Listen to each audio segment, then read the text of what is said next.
Hi students, आज आम दक्षिण आफ्रिकार भारतीय माने किपरि श्वेतांग मान द्वारा अत्याचारित होते से विषय विशेष आलोचना करवा।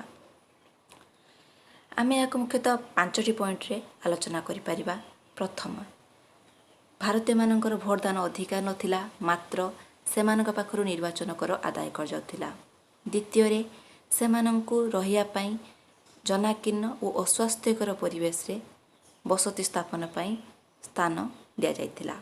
तृतीय, सेमान राति 9टा पर बाहर को बाहरी पार नथिले किंबा जनसाधारण चलिया पथ व्यवहार करि पार नथिले। चतुर्थ, रेलगाड़ी रे सेमाने गला बेले प्रथम श्रेणी बा द्वितीय श्रेणी कोठरी व्यवहार करि पारु नथिले।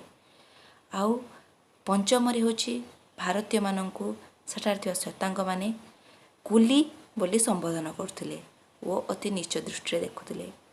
एठारु आमे जानि पारुछु भारतीय माने श्वेतांग मानक द्वारा दक्षिण आफ्रिका रे अत्याचारित हेउथिले।